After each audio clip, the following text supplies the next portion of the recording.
Salam sejahtera saya ucapkan kepada semua penonton yang dikasihi. Saya Kavisha, anak perempuan Nesa Raja selaku pengacara anda hari ini di Bicara Pagi berlangsung dari rumah anda. Kita akan mengupas dan membicarakan tentang tajuk anxiety atau juga dikenali sebagai gangguan kegelisahan. Adakah anda mengalami anxiety tetapi tidak menyedarinya? Ataupun anda tahu orang sekeliling akan menghadapi anxiety tetapi tidak tahu cara bagaimana menolong mereka. Tajuk yang kami akan bincangkan hari ini iaitu berkaitan dengan anxiety, mungkin serba sedikit akan membantu anda mengenali dengan lebih rapat tentang penyakit ini. Saya tidak bersorangan hari ini tetapi saya ditemani oleh 3 orang iaitu Dr. Maisara, bekas pesakit anxiety iaitu Cik Naimah dan ayah pesakit yang bernama Encik Syarul. Panel yang pertama iaitu Siti Nur Naimah iaitu bekas pesakit anxiety yang sekarang masih menuntut di kolej yang ingin berkongsi pengalaman iaitu pengalaman beliau. Apa khabar? Alhamdulillah, khabar baik. Masih diberi kesihatan yang baik oleh Allah SWT. Panel yang kedua iaitu Dr. Nurariba Maisara binti Mustafa iaitu Dr. Pakar Fizikatris Hospital Kuala Lumpur. Apa khabar doktor? Alhamdulillah, khabar baik. Yang terakhir ialah panel ketiga Muhammad Syarul Nizam iaitu bapa kepada Siti Nur Naimah. Apa khabar? Ya, khabar baik. Pertama sekali saya ingin bertanya kepada Dr. Maisara, apakah pendapat doktor tentang penyakit anxiety dan saya juga ingin tahu maksud sebenar anxiety. Ini boleh doktor terangkan dengan lebih lanjut? Okey. Terima kasih kepada pengacara kerana sudi bertanya tentang apakah pendapat saya tentang anxiety dan maksud sebenar anxiety. Pertama sekali, saya ingin memperkenalkan diri saya walaupun pengacara sudah memperkenalkan saya, tetapi saya akan memperkenalkan diri saya secara lebih terperinci lagi. Saya Dr. Nuradiba Maisara binti Mustafa selaku Doktor Pakar Psikiatris Hospital Kuala Lumpur. Sekali lagi saya ucapkan terima kasih sudi menjemput saya hadir ke sesi temu bual untuk menyampaikan sedikit informasi tentang penyakit gangguan kegelisahan atau lebih dikenali sebagai anxiety disorder. Sebelum menjawab pertanyaan pengacara, saya akan menerangkan apakah itu penyakit anxiety disorder terlebih dahulu. Penyakit gangguan anxiety adalah reaksi minda dan tubuh terhadap situasi tertekan, berbahaya atau situasi yang tidak dikenal pasti. Lazimnya pesakit yang menghidap penyakit anxiety disorder ini sering berasa tidak selesa, kesusahan, kegelisahan, keresahan atau ketakutan yang pesakit rasakan sebelum peristiwa tertentu seperti berasa takut yang melampau untuk keluar dari rumah atau bercakap dengan seseorang. Ini adalah sekadar contoh. Terdapat banyak lagi peristiwa yang boleh dikaitkan dengan anxiety disorder. Terdapat ramai orang mengatakan kegelisahan ini penting dan perlu ada di dalam badan manusia. Ya betul, sesuatu tahap kegelisahan tertentu boleh menolong kita tetap waspada dan peka ke atas sesuatu situasi. Akan tetapi, bagi mereka yang menderita gangguan anxiety ini amat berbeza. Anxiety ini apabila kita menghidapnya, rasanya jauh dari kegelisahan yang normal dan boleh melemahkan tubuh dan minda kita sepenuhnya. Itu sahaja penerangan tentang gangguan kegelisahan atau lebih dikenali anxiety disorder. Seterusnya, saya ingin bertanya kepada Cik Naimah, apakah simptom yang dialami oleh Cik apabila menghidap penyakit anxiety? Okey. Pertama sekali saya ucapkan ribuan terima kasih kerana telah menjemput saya datang ke sini hari ini. Peristiwa pelik ini berlaku pada 3 tahun yang lepas. Peristiwa ini berlaku ketika saya berada di tingkatan 5. Saya dapat mengetahui perkara ini apabila saya mengalami simptom seperti masalah tidur dan selera makan saya berkurang. Pada mulanya, saya berfikir masalah ini adalah normal. Tapi lama-kelamaan simptom semakin serius sehingga 3 ke 4 hari saya tidak dapat tidur. Selain itu, tangan saya menggigil, jantung saya berdegup laju seperti baru sudah berlari. Dan ada ketikanya saya berasa sukar untuk bernafas. Seterusnya saya suka berada di dalam bilik seorang diri dan kurang berbual dengan orang lain, termasuklah keluarga saya sendiri. Malah saya suka menangis seorang diri di dalam bilik.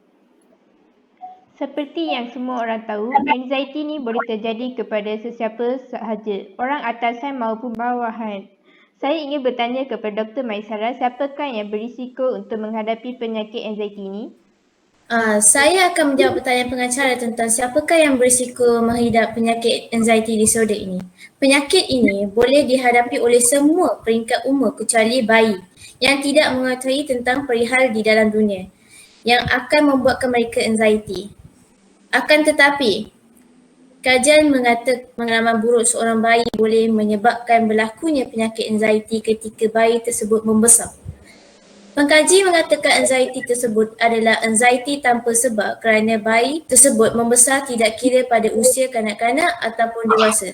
Berkemungkinan mereka akan mengalami perasaan ketakutan yang amat keterlaluan terhadap sesuatu situasi tanpa mengetahui punca asalnya kerana mereka melalui situasi tersebut sebagai satu pengalaman bukannya memori.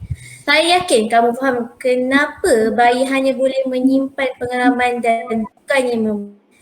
Siapakah yang berisiko menghidap penyakit anxiety ini? Ialah yang pertama sekali adalah faktor genetik iaitu disebabkan oleh polimorfisme nucleotida tunggal SMP atau variasi kecil dalam kod genetik boleh menimbulkan risiko kegelisahan yang tinggi. Kedua ialah faktor persekitaran. Sebagai contoh, faktor persekitaran dalam keluarga iaitu ibu bapa yang buruk boleh memberi impak kepada persekitaran. Ketiga, mengalami keadaan perubatan kronik atau penyakit yang teruk juga boleh menyebabkan anxiety. Akhir sekali ialah kecenderungan mudah risau atau bimbang yang keterlaluan. Berikut merupakan resiko-resiko seseorang menghadapi penyakit anxiety disorder. Seterusnya, kita teruskan kepada Encik Muhammad Syarul Nizam sebagai ahli keluarga iaitu bapa kepada Siti Nur Naimah. Bolehkah Encik Syarul menceritakan sedikit sebanyak pengalaman sebagai seorang ahli keluarga kepada pesakit anxiety? Baiklah. Pertama sekali, terima kasih diucapkan kepada pengacara majlis kerana telah sudi menjemput saya untuk membicarakan masalah penyakit ini, iaitu penyakit anxiety dan terutamanya tanggungjawab sebagai seorang bapa dalam menangani penyakit ini. Pada mulanya, perkara ini dianggap biasa saja kerana saya juga merupakan seorang yang gemar untuk tidur lewat di waktu malam kerana sering menonton filem yang menarik di kaca televisyen. Tetapi pada masa yang sama juga, saya sering melihat anak saya iaitu Siti Nur Naimah yang masih belum tidur sering berulang dari dapur ke biliknya. Saya juga tertanya-tanya, dia juga ada mengadu kepada saya bahawa dia berasa sukar untuk tidur di waktu malam. Dia juga hilang selera untuk makan. Fikirannya sekarang sering melayang-layang lagi apabila dia keseorangan di biliknya. Saya menjadi risau kerana Siti Naimah adalah satu-satunya anak saya dan anak tunggal dalam keluarga kami. Dia adalah sumber kekuatan kami untuk terus mencari rezeki. Ya. Saya ingin bertanya kepada Naimah, apakah punca-punca yang boleh menyebabkan Naimah menghidap penyakit anxiety? Okey. Tekanan belajar menjadi antara punca saya berdepan dengan masalah berkenaan. Hal ini dikatakan demikian kerana saya perlu menyiapkan kerja rumah yang cikgu bagikan tepat pada masanya serta menghadiri kelas tambahan pada masa yang sama. Disebabkan saya adalah anak tunggal, ini menjadi tekanan kepada saya kerana ibu bapa saya mengharapkan saya memperoleh keputusan cemerlang dalam SPM. Saya bimbang jikalau saya tidak lulus dalam peperiksaan. Selain itu, saya tidak mempunyai rakan yang ramai. Malah, saya dan rakan sekelas mempunyai masalah perselisihan faham. Tambahan pula, saya diejek oleh rakan sekelas saya. Ketika di dalam kelas, saya tiada sesiapa untuk berbual tetapi rakan sekelas yang lain berborak sakai. Tiba-tiba saya berasa panik seakan-akan sekeliling saya terlalu bising dan fikiran bercelaru. Saya seakan-akan mahu menangis pada waktu itu dan terus lari keluar daripada kelas. pada masa yang sama jugalah saya mengalami peristiwa mengejutkan dari apabila saya mendapat berita yang amat mendukakan hati saya, iaitu sahabat saya mengalami kemalangan jalan raya dan menyebabkan beliau meninggal dunia di tempat kejadian. Ada ketikanya saya terbaring dalam bilik saya pada pukul 3 pagi atas lantai menghadap siling. Saya terasa kosong sangat hati saya dan tiba-tiba mula menangis dengan nasib saya sendiri. Saya berfikir, kenapa Allah memberi dugaan ini kepada saya? Adakah saya durhaka kepada ibu bapa saya? Atau saya terlalu banyak dosa sehingga dugaan ini yang saya dapat? Sedangkan waktu itu saya baru berumur 17 tahun. Perkara ini ibaratkan sudah jatuh di tipa tangga.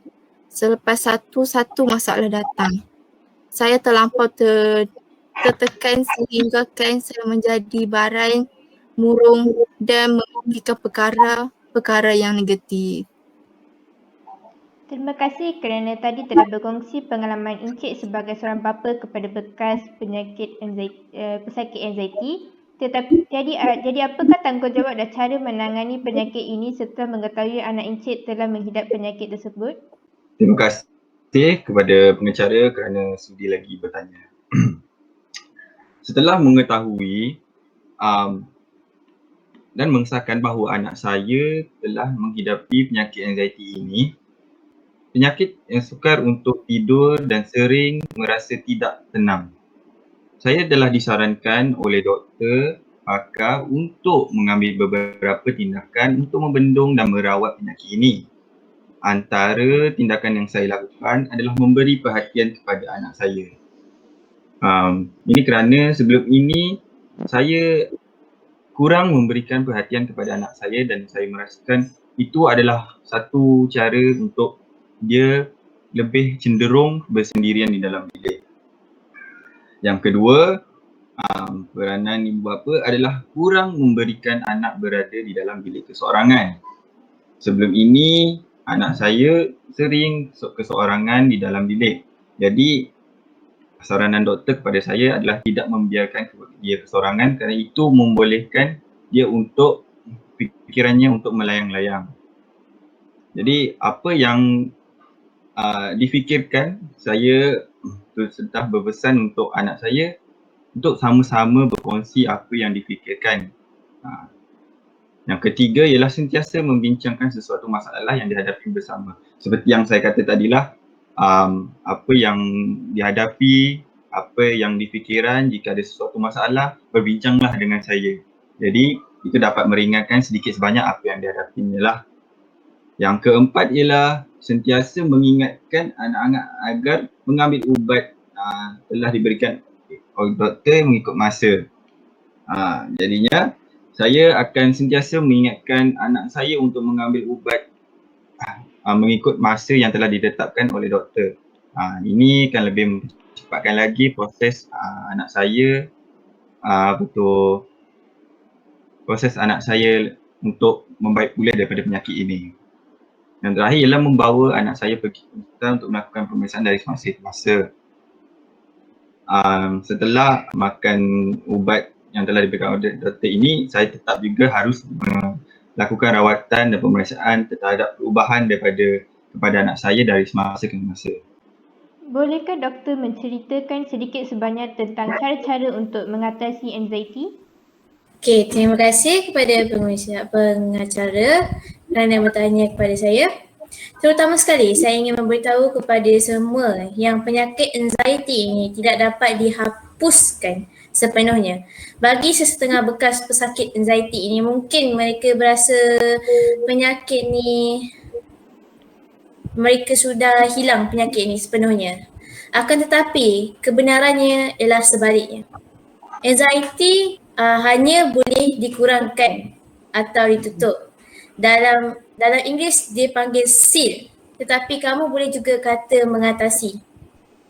Terdapat banyak cara untuk mengatasi perasaan takut yang keterlaluan iaitu anxiety. Di sini saya akan kongsikan cara-cara mengatasi yang mungkin berkesan kepada pesakit yang menghidapi penyakit anxiety yang berdasarkan kajian yang saya telah kaji. Pertama sekali, mempunyai barang, benda atau sesuatu yang boleh menenangkan diri kamu. Sebagai contoh, anak patung, gambar-gambar tertentu atau melihat keindahan alam sekitar bergantung kepada pesakit tersebut. Kedua, melakukan perkara yang dapat menenangkan anxiety seperti mendengar lagu, menonton video, menonton TV, bermain permainan, menulis atau melukis.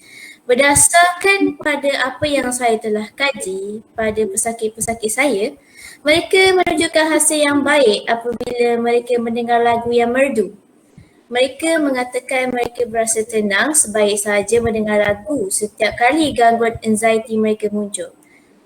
Yang terakhir adalah menerima sokongan daripada kenalan terapat seperti ahli keluarga ataupun daripada orang yang kamu percayai. Caranya ialah seperti ini. Jika kamu yakin bahawa ahli keluarga kamu sangat memahami, maka setiap kali kamu mendapat gangguan anxiety, segeralah pergi kepada mereka. Jika mereka jauh, kamu menelefonlah mereka. Sama juga dengan orang yang kamu percayai. Namun demikian, saya tidak mengesyorkan kamu menggunakan cara yang ketiga ini kerana ia berkesan untuk segelintir pesakit anxiety sahaja. Kebanyakannya tidak berkesan. Saya mengesyorkan kamu menggunakan cara yang pertama dan kedua. Lebih-lebih lagi cara yang kedua kerana ia berkesan kepada kebanyakan pesakit anxiety. Itu sahaja cara-cara yang mungkin boleh mengatasi penyakit anxiety. Akan tetapi saya mahu kamu ingat yang cara-cara ini tidak dapat menghapuskan anxiety sepenuhnya. Ia hanya boleh mengatasinya. Maksud saya, penyakit anxiety ini memang boleh pulih tetapi ia mengambil masa yang lama untuk pulih dan jika kamu telah pulih dari penyakit ini, berkemungkinan penyakit ini boleh kembali semula bergantung pada situasi tersebut. Jadi benar dah tadi Encik Syarul terdapat banyak tanggungjawab dan cara menangani yang boleh dilakukan sebagai ahli keluarga dalam merawat penyakit ini. Adakah terdapat kesan kepada Encik setelah berlakunya penyakit ini kepada anak Encik? Ya, benar. Sebagai seorang bapa, terdapat banyak kesan yang telah menyertai saya selepas kejadian ini berlaku. Saya telah memahami bahawa ibu bapa bukan hanya perlu menyediakan makan, minum dan tempat tinggal yang selesa untuk anaknya. Malah banyak lagi seperti perhatian, kasih sayang dan masa bersama. Saya kini lebih sedar akan tanggungjawab sebagai seorang bapa kepada anaknya. Ketika di tempat bekerja, saya akan sentiasa menelefon anak saya dari semasa ke semasa untuk mengetahui perkembangannya dan sentiasa mengingati dia untuk anak saya untuk mengambil ubat mengikut masa yang telah ditetapkan. Dengan itu, saya akan sentiasa mengetahui anak saya lebih-lebih lagi ialah kalau kita tahu kan di musim PKP ini yang menyebabkan anak saya tidak dapat keluar rumah atau berjumpa dengan kawan-kawannya. Saya juga lebih menjadi seperti rakan kepada anak saya agar dia menjadi lebih selesa untuk berkomunikasi dan menceritakan sesuatu masalah yang dihadapi kehidupan sehariannya. Kehidupan yang terlalu formal dalam kalangan keluarga adalah bukan satu perkara yang bagus. Anak yang sihat dan cergas datangnya dari ibu bapa yang pandai mendidik dan membentuk anak mereka. Ibu bapa perlulah mengaku salah dan juga sentiasa membaiki diri. Tidak angkuh dan ego sebagai pangkat ibu bapa.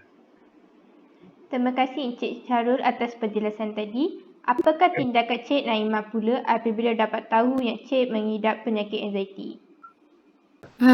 Saya bernasib baik kerana masih mempunyai keluarga yang banyak memberi dorongan kepada saya ketika menghadapi penyakit ini. Hal ini kerana kebanyakan pesakit yang menghadapi penyakit anxiety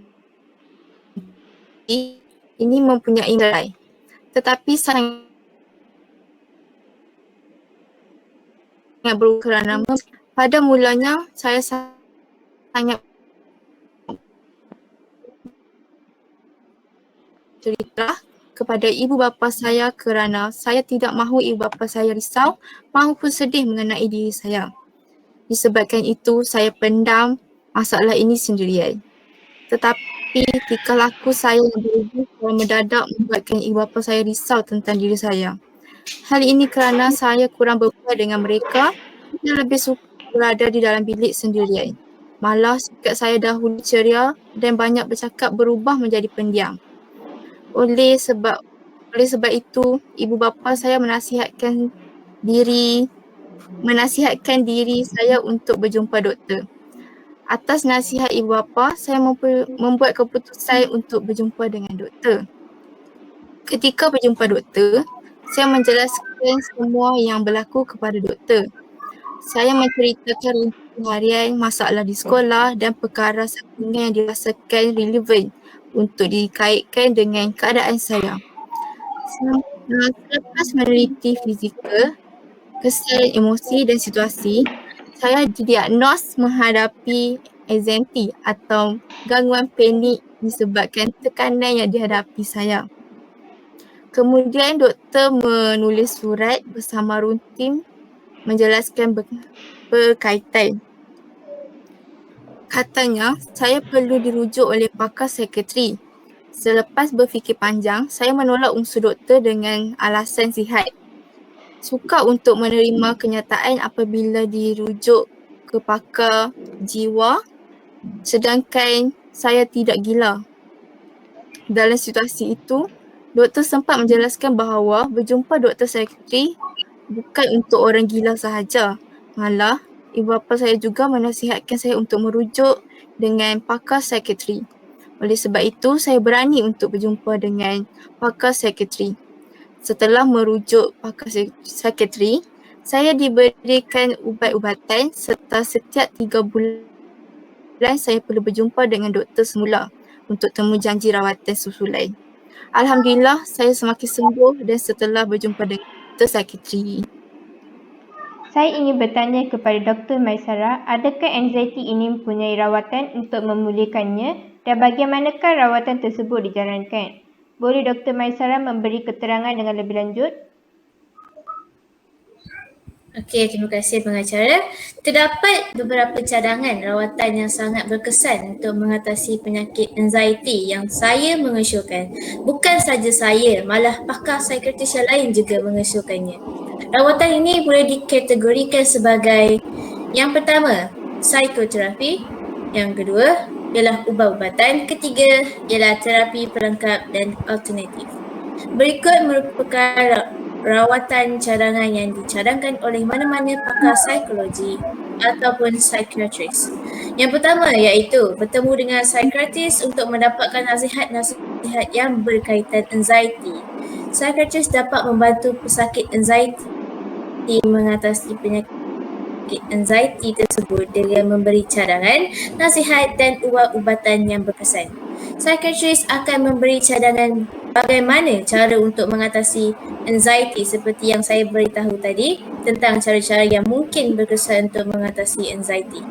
Kemudian, psikiatris akan memberi nasihat tentang anxiety seperti anxiety ini ialah satu penyakit yang kita tidak boleh bawa main-main dan sebagainya. Diikuti dengan memberi ubat-ubatan yang dapat membantu mengurangkan gangguan anxiety daripada kerap muncul. Kedua ialah memakan ubat-ubatan yang disarankan oleh psikiatris sama ada ubat-ubatan tradisional ataupun moden. Akhir sekali ialah terapi yang bersesuaian.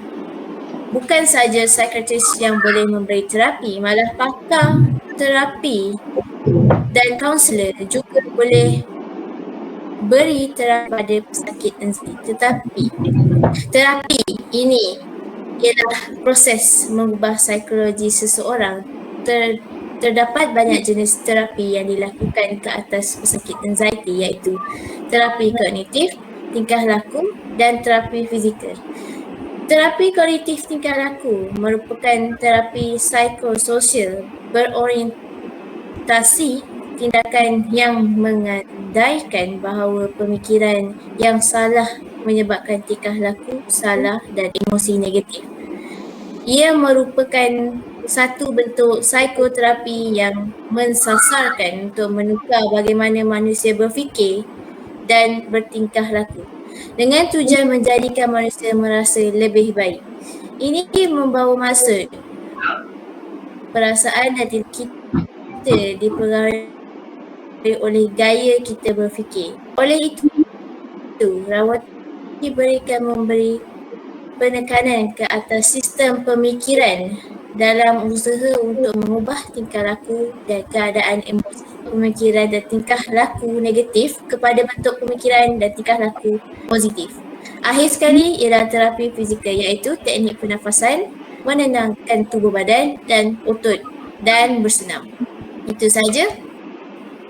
Saya ingin ajukan soalan ini kepada Naimah. Apakah pandangan orang kenalan rapat Naimah apabila mereka mengetahui yang Naimah ada penyakit anxiety?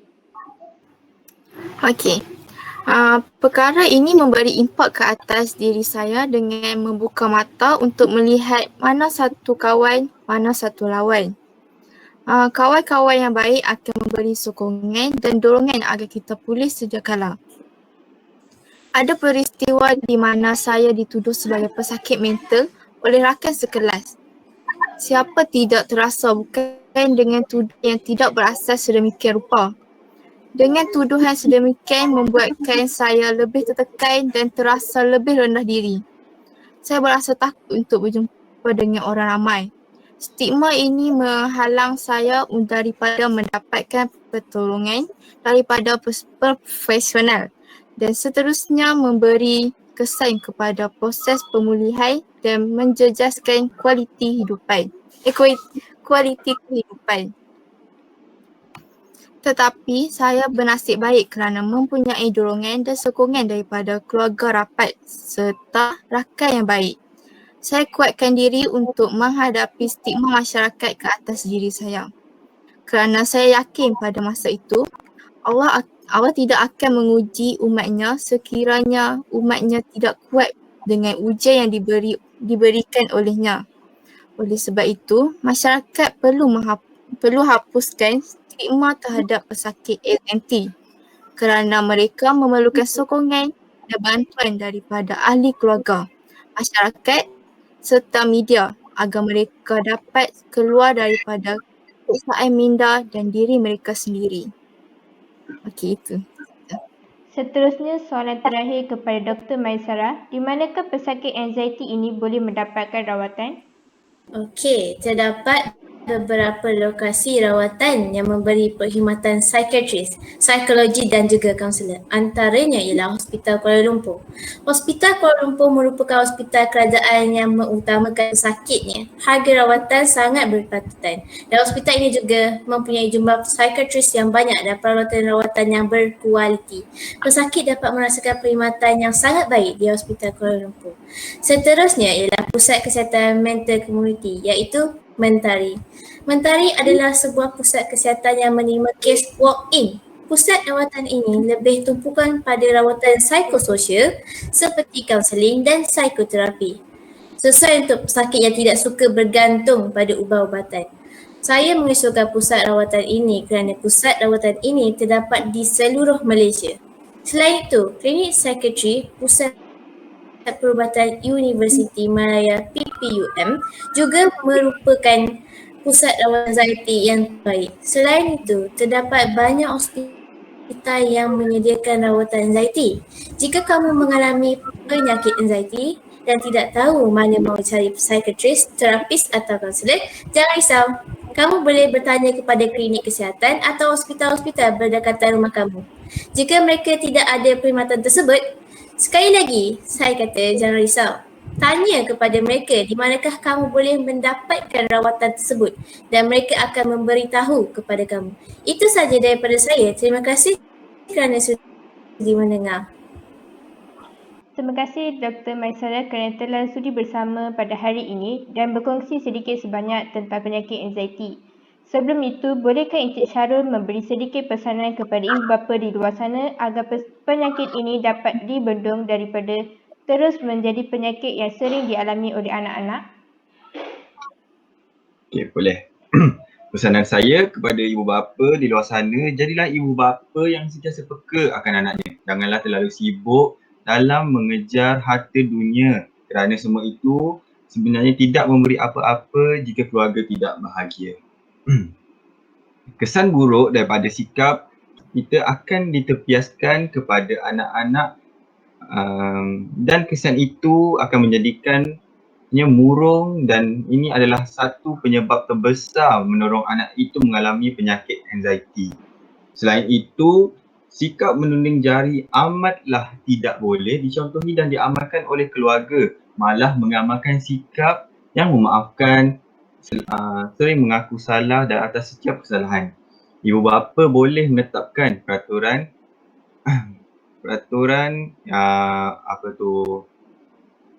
yang banyak kesan baiknya dan menghadkan penggunaan telefon bimbit seharian dan tidak terlalu membiarkan anak duduk bersorangan di dalam bilik mereka. Saya akhiri dengan pepatah iaitu ke mana tumpahnya kuah kalau tidak ke nasi. Segala perihal yang dilakukan ibu menjadi contoh kepada anak-anaknya. Itu sahaja. Sebelum saya akhiri, saya ingin meminta sepatah dua kata atau nasihat daripada Cik Naimah untuk menasihati orang luar yang merasakan diri mereka menghidap anxiety tetapi malu untuk bersuara. Apakah tindakan yang perlu mereka ambil? Pertama sekali, saya mahu tegaskan, jagalah solatmu kerana Allah akan menjagamu. Hal ini kerana solat 5 waktu bagi yang Islam dan pada yang bukan Islam, sembahyanglah mengikut agamamu. Kerana apa yang ditegaskan perkara solat ini adalah kerana agama ini ibaratkan tiang rumah. Jika tiada tiang rumah, maka tiadalah bumbungnya dan tidak adalah dindingnya. Perkara ini tidak boleh dianggap sambil lewa. Kerana apa? Kerana jalan yang terbaik bagi mereka adalah ingat pada Tuhan, maksudnya Allah. Jangan terlampaukan menjaga dunia sehingga kita melupakan akhirat. Bab kata sahabat saya ketika dulu, jika kamu mengejar dunia, maka akhirat akan meninggalkanmu. Tetapi jikalau kau mengejarkan akhirat, pasti dunia akan mengikutmu. Bagi umat Islam, Allah SWT telah menjanjikan kepada kita, siapa yang sembahyangnya kepadanya, maka kita akan berjaya dengan izinnya. Yang kedua, saya mahu sentuh adalah tentang insan yang digelar ibu. Ramai orang terlepas pandang dengan perkara ini. Terlampau memikirkan diri sehingga kita melupakan ibu kita. Ingatlah rakan-rakan, keberkatan hidup kita juga ada pada ibu kita semua. Seterusnya, sekiranya ada masalah, janganlah sama sekali memandangkannya di dalam hati. Kerana apa? Ia akan menjadi bom masa yang di mana akan sampai satu masa ia akan meletup. Oleh itu, carilah seorang peneman yang boleh dipercayai untuk menceritakan masalah dan luahan hati agar hati kita menjadi lebih tenang. Okey. Akhir sekali, saya ingin mengucapkan ribuan terima kasih kepada semua panel dan juga Encik Syarul dan Dr. Maisara kerana sudi meluangkan masa di Bicara Pagi hari ini yang bertajuk anxiety. Terima kasih juga kerana sudi berkongsi ilmu dan terima kasih Cik Naimah kerana sudi berkongsi pengalaman kepada semua penonton. Kepada penonton juga, saya mengucapkan ribuan terima kasih kerana sudi menemani kami hingga ke akhir rancangan dan saya ingin berpesan kepada semua penonton agar sentiasa menjaga diri dan kesihatan anda. Apatah lagi kita di musim COVID-19 ini.